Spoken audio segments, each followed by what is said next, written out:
Free audio post-production by alphonic.com. यह freely available resources से प्राप्त 12 अक्टूबर 2024 से 17 अक्टूबर 2024 तक का करंट अफेयर टॉपिक्स है। इसमें पहले बिंदु में बताया गया है कि ट्रंप यदि अगले महीने ऑफिस के लिए निर्वाचित होते हैं तो वह भारत के खिलाफ रेसिप्रोकल टैक्स लगाएंगे। दूसरे बिंदु में बताया गया है कि 2021 में बांग्लादेश की विजिट के दौरान पीएम मोदी ने जागेश्वरी काली टेम्पल में एक गोल्ड प्लेटेड क्राउन काली माता को दिया था, जो कि अब चोरी हो गया है। तीसरे बिंदु में बताया गया कि भारत सरकार ने डायरेक्ट टैक्सेस के रूप में करंट फिस्कल ईयर से पर्सनल इनकम टैक्स के रूप से 7.13 लाख करोड़ प्राप्त किए। वहीं डायरेक्ट टैक्सेस के रूप में 6.11 लाख करोड़ प्राप्त किए भारत सरकार ने। दो मदों से बताया गया, एक डायरेक्ट टैक्स और एक personal income tax. Personal income tax से 7.13 लाख करोड़ और डायरेक्ट टैक्स से 6.11 लाख करोड़ प्राप्त किए भारत सरकार ने करंट फिस्कल ईयर से। चौथे बिंदु में एक स्टॉर्म जिसका नाम मिल्टन रखा गया है, तो उसके बारे में बताया कि ये एक्सप्लोड किया इसने कि ये कैटेगरी 1 का था, जिसकी हवाएं 119 से 153 किलोमीटर प्रति घंटा के हिसाब से चली। और इसकी जो गंभीरता कैटेगरी 5 आती है, इसमें स्पीड होती है 252 किलोमीटर पर घंटा से ज़्यादा की भी हो सकती हैं। तो मिल्टन स्टॉर्म एक्सप्लोड किया था 12 अक्टूबर के दिन की न्यूज़ में। तो अब अन्य पिछले सालों के बारे में है कि जो हरिकेन इडालिया आया है 2023 में आया था, इयान 2022 में आया था, और ये रैपिड इंटेंसिफिकेशन के कंसर्न कारण बने थे उस समय। पांचवें बिंदु में नोबेल पीस प्राइज के बारे में है, जो कि निहोन हिंटान्क्यो को दिया गया था। ये निहोन हिंटान्क्यो जापान की ऑर्गेनाइजेशन है, जहां एटम बम अटैक से लोग पीड़ित थे, वहां पर उन्हीं से ये बने हुए हैं। तो इनको, इस ऑर्गेनाइजेशन को वहां पे नोबेल शांति पुरस्कार के लिए चुना गया या दिया गया। 13 अक्टूबर के पहले बिंदु में एक ऑर्गेनाइजेशन है नागालैंड की, उसने भारत सरकार को डेडलाइन दी कि आप म्यांमार से लगते हुए म्यांमार से लगते हुए जो सीमा है उनकी, 6 डिस्ट्रिक्ट से लेके एक टेरिटरी बनाइए, ऑटोनोमस टेरिटरी बनाइए, नहीं तो हम आंदोलन करेंगे। अच्छा, इस ऑर्गेनाइजेशन ने ये डेडलाइन दी है, उसका नाम ENPO है और फुल फॉर्म इसकी ईस्टर्न नागालैंड पीपल्स ऑर्गेनाइजेशन है। दूसरे केस में स्टेबल बर्निंग से संबंधित है। दूसरे बिंदु में तो स्टेबल, ये धान की खेतों में जो अवशेष रह जाते हैं उनको जला देते हैं किसान लोग, इससे प्रदूषण होता है, एयर क्वालिटी इंडेक्स गिरता है। तो इसमें सुप्रीम कोर्ट ने CAQM, एक संस्था है भारत सरकार की, जिसका फुल फॉर्म है commission for air quality management, तो इस ऑर्गेनाइजेशन की, इस संस्था की इन्होंने खिंचाई की सुप्रीम कोर्ट में। और फिर इस संस्था ने, CAQM ने DM को पावर दे दी कि आप उन ऑफिशियल्स के खिलाफ एक्शन लें जो कि स्टेबल बर्निंग पे प्रतिबंध नहीं लगा पा रहे हैं या असफल हो रहे हैं। 13 अक्टूबर के ये लास्ट पॉइंट, थर्ड पॉइंट है, तो इसमें एक बीमारी से संबंधित है जो कि जेनेटिक होती है बीमारी। तो इससे संबंधित एक मिशन से संबंधित है जो PM ने लॉन्च की है। इस मिशन का नाम है national sickle cell anaemia elimination mission. तो इसे मध्य प्रदेश के शहडोल में लॉन्च किया गया, जिसमें लक्ष्य रखा गया कि 2047 तक भारत को SCD फ्री बना देंगे। SCD सिकल सेल से संबंधित है, सिकल सेल डिसीज। तो ये जेनेटिक डिसऑर्डर होता ही है। इसमें क्या होता है कि RBC, जो रेड ब्लड सेल्स होती हैं, सिकल शेप की हो जाती हैं और सख्त हो जाती हैं। और इस कारण से हमारा जो ब्लड फ्लो है वो ब्लॉक हो जाता है। 14 अक्टूबर के इस करंट अफेयर में उन चीतों के बारे में पहला बिंदु है जो कि सितंबर 2022 में भारत में लाए गए थे और उन्हें मार्च 23 में जंगल में छोड़ने के लिए अनुमति के बारे में है। ये कूनो जंग नेशनल पार्क है ग्वालियर में, वहाँ से अनुमति उनको मिल गई छोड़ने के लिए। तो जंगल में इनको छोड़ा गया और इसमें पवन और आशा हैं, पहले छोड़े गए मार्च 23 में। उसके बाद गौरव और शौर्य जो चीते थे, इनके नाम है चीतों के, इन्हें खुले जंगल में छोड़ा गया। ये पहला बिंदु क्या था। दूसरा बिंदु हमारा, दूसरे बिंदु में केरल की पुत्री से संबंधित है। केरल की पुत्री का एक फ्रॉड पाया गया। ये इनका जो संबंध था कोचिन मिनरल्स कंपनी से 2017 से 2021 के बीच में, बिना कोई टेंजिबल सर्विस दिए इन्होंने लेन-देन दिखाया है। तो इसको जो पाया है वो SFIO संस्था ने पाया है भारत की, और इस संस्था का नाम है, फुल फॉर्म है सीरियस फ्रॉड इन्वेस्टिगेशन ऑफिस। इसने ये चीज़ पाई है, ये केरल की पुत्री के फ्रॉड के बारे में, ठीक है? तीसरे पॉइंट में यूएन पीस कीपिंग के मैन गेट को तोड़ने के बारे में है, जो कि डिस्ट्रॉय कर दिया गया था आईडीएफ के द्वारा। आईडीएफ इज़राइल डिफेंस फोर्सेस होती है।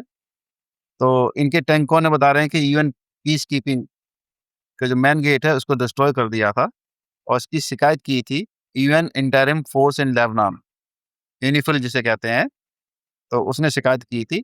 और यूनिफिल में जो पीस कीपर्स हैं वो 10,000 के लगभग हैं, जिसमें 50 देशों के सब मिला के हैं ये लोग। और इसमें सबसे ज़्यादा योगदान, तीसरा जो योगदान है तीसरे नंबर का, वो इंडिया का योगदान है। इसमें 903 सोल्जर्स इंडिया के हैं। सोल्जर्स अर्थात सैनिक। इस करंट अफेयर में 15 अक्टूबर के पहले बिंदु में मणिपुर के 3 समुदायों से संबंधित है, जिनका परस्पर विवाद चल रहा है, एथनिक कॉन्फ्लिक्ट।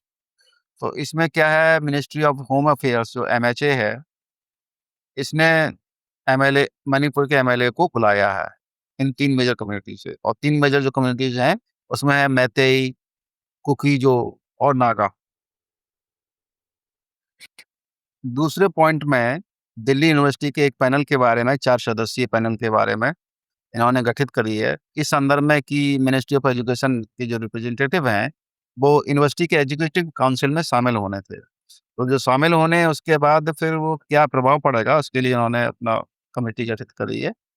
उनका कहना है MOE का, मिनिस्ट्री ऑफ एजुकेशन का, कि ये सेंट्रल यूनिवर्सिटीज़ जितनी भी हैं, उनको हम चाह रहे हैं कि वो गवर्नेंस के साथ, गवर्नेंस स्ट्रक्चर्स के साथ अलाइन हो सकें प्रॉपर्ली, और ज़्यादा से ज़्यादा सुविधाएँ दे सकें, कंसिस्टेंट कोलैबोरेशन विद इट। इनके साथ कोलैबोरेशन करते हुए कंसिस्टेंट और ज़्यादा सुविधाएँ दे सकें, इसलिए इनके प्रतिनिधि शामिल होने हैं। और उन्होंने 4 मेंबर के संदर्भ में पैनल गठित किया है डीयू ने, जाँचने के लिए, जानने के लिए कि क्या प्रभाव पड़ता है इससे। तीसरे बिंदु में हैबर प्रोसेस के महत्व को बताने के संदर्भ में है, जो कि 15 अक्टूबर के दिन प्रकाशित हुआ उस जगह। तो 1 शताब्दी पहले की बात है कि जो ह्यूमन की लाइफ स्पान थी इंडिया में 19 साल थी, और आज की तुलना में आज जबकि 67 प्लस साल की है एवरेज लाइफ स्पान। तो क्या है कि जो 1/3 पॉपुलेशन है, 1/3 जो पॉपुलेशन है, विश्व की पॉपुलेशन, ये बिना खाना के हो जाती है और भूखे लोग मरते हैं। यदि हैबर प्रोसेस ना होता, हैबर प्रोसेस क्या है, नाइट्रोजन फिक्सेशन करने के लिए होता है। इसमें हैबर साइंटिस्ट थे, इन्होंने ये विधि खोजी थी। तो इससे क्या है, लोगों को भोजन मिलने लगा, प्राप्त होने लगा। इसमें क्या होता है कि ह्यूमन को 9 चाहिए होते हैं pre-made nitrogen rich amino acids, ठीक है? और ये जो 9 pre-made nitrogen rich amino acids हैं, ये हमारे ह्यूमन बॉडी की जो भोजन का है, it makes up 2.6% of human body. ये ह्यूमन बॉडी को 2.6% बनाता है, ठीक है? संपत्ति की असमानता के मुद्दे पर अर्थशास्त्र के नोबेल पुरस्कार जो मिला हुआ है, 3 लोगों को मिला, डैरेन एसमोग्लू, साइमन जॉनसन और जेम्स रॉबिन्सन को। 16 अक्टूबर के इस पहले बिंदु में 2 बिलियन साल पहले के लिविंग माइक्रोब्स मिलने की सूचना है। ये रॉक सैंपल में मिला हुआ है 2 बिलियन साल पहले का। ठीक है, इसमें अच्छा और भी संबंधित है न्यूज़ के लिए, करंट अफेयर के लिए, कि प्लेटिनम, संसार की जो प्लेटिनम धातु है, 70% प्लेटिनम, ये आपको अफ्रीका के एक जगह से मिलता है। ठीक है, जिसका नाम है बुशवेल्ड इग्नियस कॉम्प्लेक्स। मतलब विश्व की 70% प्लेटिनम जो माइन की जाती है, डिपॉजिट्स हैं उनके ओर के, हाईएस्ट के, तो वो वहाँ पर मिलते हैं। इनका जो एरिया है अफ्रीका में, BIC शॉर्टकट में बोलते हैं बुशवेल्ड इग्नियस कॉम्प्लेक्स को। तो अफ्रीका के इस एरिया की जो एरिया है वो 66,000 स्क्वायर किलोमीटर है, और ये पूरा एरिया एक आयरलैंड के बराबर लगभग हो जाता। ठीक है, तो कई प्रकार के तथ्य हमें मिलते हैं इससे, जहाँ हमें 2 बिलियन साल पहले का माइक्रोब्स, लिविंग माइक्रोब प्राप्त हुआ है, अभी तक जी था, सोचिए। दूसरे बिंदु में राष्ट्रीय सुरक्षा गार्ड अर्थात नेशनल सिक्योरिटी गार्ड, NSG की यूनिट के बारे में है। इसमें स्काई मार्शल और फ्लाइट मार्शल की शुरुआत बताएगी कि 1999 में कंधार में एक एयर इंडिया की फ्लाइट अपहरण के बाद की गई थी। उपरोक्त न्यूज इसलिए भी इम्पोर्टेंट है क्योंकि योगी राजनाथ समेत 9 नेताओं की सुरक्षा में अब NSG की जगह CRPF जवान लगे गए, तो इसलिए वहां पर उसकी महत्ता बताई गई थी। ठीक है, तीसरा पॉइंट, ये चौथे पॉइंट में है उसका दूसरे दूसरे का संबंध। और तीसरे बिंदु में ये है कि कनाडा के 6 राजनयिकों, राजनयिक कौन होते हैं? डिप्लोमेट्स होते हैं। तो इन्होंने क्या, भारत ने निष्कासित कर दिया। कनाडा के 6 राजनयिक जो हैं भारत में, उन्होंने, भारत ने निष्कासित कर दिया। और ये क्यों किया? कि निज्जर हत्या केस में भारत ने निष्कासित किया। ठीक है, और पांचवा बिंदु है कि हिमाचल की बसों में 6 किलोग्राम वजन पर अब पूरा टिकट लगेगा। ये भी इंफॉर्मेशन है। 17 अक्टूबर के इस पहले बिंदु में, इसी वीडियो में स्टेबल बर्निंग का केस पहले भी आया था। तो स्टेबल बर्निंग जो केस में, इसमें क्या किया, सुप्रीम कोर्ट ने समन जारी कर दिए चीफ सेक्रेटरीज को। और ये चीफ सेक्रेटरीज हैं हरियाणा, पंजाब के। क्यों? क्योंकि इन्होंने एक्शन नहीं ले पाए, वहाँ लैक ऑफ एक्शन रहा, इसलिए समन जारी कर दिए चीफ सेक्रेटरीज को सुप्रीम कोर्ट ने। दूसरा बिंदु MSP पे है, मिनिमम सपोर्ट प्राइस। तो इसमें सेंटर ने क्या किया, सेंटर मतलब भारत सरकार, तो भारत सरकार ने क्या किया कि MSP, रबी क्रॉप की जो एक वो MSP है वो बढ़ा दी है। गेहूं की कर दी है 2425, 2275 से, पहले 2275 थी, अब 2425 रुपया पर कुंटल कर दिया गया है। तीसरा पॉइंट ग्लोबल हंगर इंडेक्स और इंडिया की इसमें रैंकिंग के बारे में है। इसमें 127 देशों में इनका 105वां स्थान आया है। और पर कैपिटा इनकम की अगर इसी संदर्भ में बात की जाए तो 2024 में $2485 रही है पर कैपिटा इनकम। और यह ग्लोबल एवरेज जो हंगर इंडेक्स रहा है, एवरेज $13,920 था, 2022 में था। इसका अगर हम चौथा भाग कर दें, उससे भी कम पड़ता, मतलब एवरेज के चौथे भाग से भी कम कर दें, तब भी इंडिया की ये इनकम ऐसे आती है, पर कैपिटा इनकम। तो इससे ये पता चलता है कि इनकम इनइक्वलिटी भारत में कितनी है, आय असमानता। तो अब ये स्कोर के बारे में जब बात करें तो ये कि 9.9 से अगर नीचे रहता है स्कोर, तो यह लो लेवल को बताता, प्रदर्शित करता हंगर का, भूख की जो इंडेक्स है इसमें लो लेवल पे रहता है 9.9। तो अब ये इसकी जो रैंकिंग है 10 से अगर 19.7 तक रहता है तो इसमें मॉडरेट कहते हैं इसको, और 35 से 49.9 तक रहता है तो अलार्मिंग सिचुएशन होती है, और 50 से ऊपर अगर होता है तो ये एक्सट्रीमली अलार्मिंग सिचुएशन है।